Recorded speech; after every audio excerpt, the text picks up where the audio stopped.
Okay, we have learnt that your cells need oxygen and sugar to produce energy. And I'm going to do a demonstration of this reaction outside.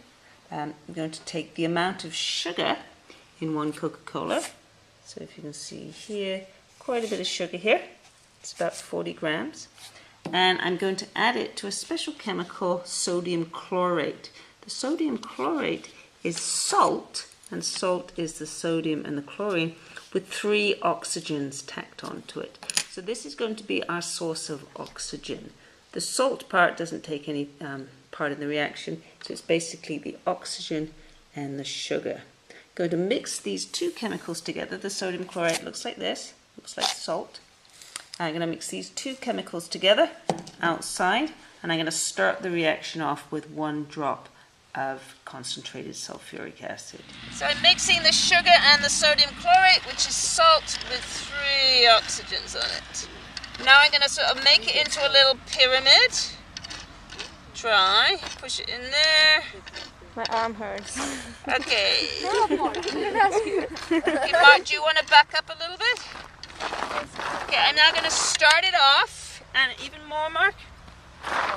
I'm going to add 1 drop of concentrated sulfuric acid. And then we're going to back up. Victor, maybe move back a bit. Wait, I'll start here and go back. Santa Maria! Good. Okay, back up, guys. This is dangerous. Nothing's happening. Okay, we'll see. Keep working, it should. Fortunately, the acid wasn't very good. I'll try again. If you want me, I can mix it. Is it doing something? No, Mark, back up.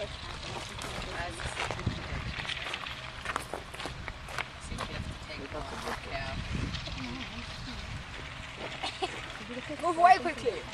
Oh my god. Okay, looks like it's working now. Smoking.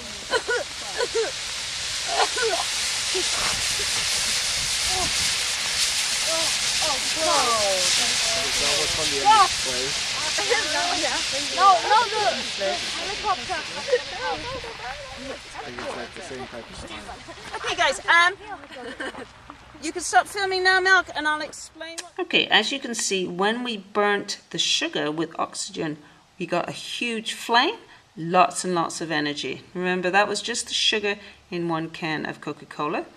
So sugar plus oxygen gives us lots and lots of energy. It also gives us carbon dioxide and water, and this is the source. We breathe out carbon dioxide. This is where the carbon dioxide comes from. And if you breathe on a mirror, breathe out onto a mirror, you'll notice that you're also breathing out water. So in the cells, the sugar is combining with the oxygen to give energy and waste products, carbon dioxide and water. And if you have a look at the equations, I've just shown a simple sugar here, glucose. Glucose has this formula, 6 carbons, 12 hydrogens, 6 oxygens. Reacting with oxygen, carbon dioxide, water, and the energy is what we need. This reaction is going on in the cells. This is called cellular respiration. And obviously when our sugar goes into our cells, we don't have these mini fires happening. It's a much more controlled reaction, but we're still getting that same amount of energy out of it. So cellular respiration, why we need sugar, why we need oxygen, because without the food and the oxygen, we would have no energy and we would die.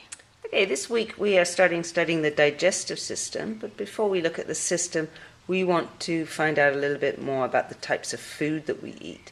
So we are testing food. So this is the protein testing station, and I'm going to be testing some milk. So let's pour some milk into a test tube. A little bit of milk in there, and I'm going to add 2 chemicals. One is copper sulfate. So give that a squirt. And one is a base. You'll learn a bit more about bases later. Sodium hydroxide. Give it a squirt there. And the test for protein, if it goes purple, then protein is present. And as you can see here, we have some purple liquid. It's also got a little bit sort of solid in there, but you can definitely see the purple liquid up there. So milk contains protein. Other foods that contain protein are cheese, tofu, which comes from soya beans, chicken, so all sorts of meat, fish, beans such as soya beans, and dairy products such as cheese, milk, and yogurt. We're now at the starch testing station. To test for starch, we add iodine. So we have a piece of bread in our little cavity plate here. We're going to add some iodine. Okay, 1 drop of iodine goes on the bread.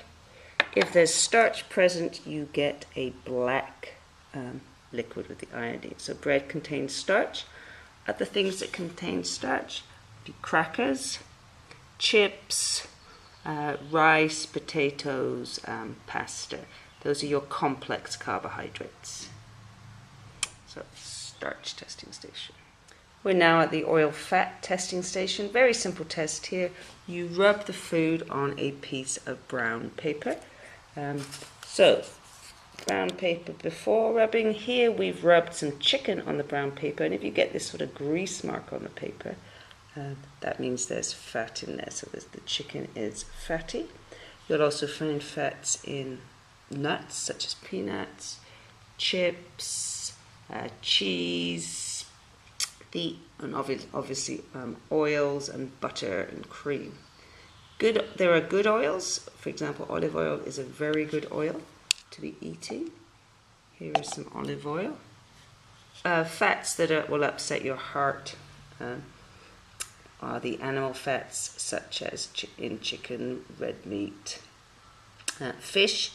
Salmon has oil in it, but fish oils are good for you. Nut oils are good for you, but it's the meat fats that are not so good for your heart. So, fat testing station, just a sort of greasy mark on the brown. We're now at the glucose testing station. Glucose is a very simple sugar, and we're going to be testing this sports drink. So I put a little bit of the sports drink in here, and I'm going to add to the sports drink a special solution called Benedict's solution. Pop it in there, and then I'm going to put this solution in water. As you can see here, it's been sitting in hot water for about 5 minutes. This is a positive test for glucose. So the sports drink contains glucose. Other liquids or solids that will contain glucose: corn syrup will have glucose. Gummy bears and lots of different candies will contain glucose. A lot of the sports drinks will contain glucose. So glucose, very simple sugar. That was our glucose testing station.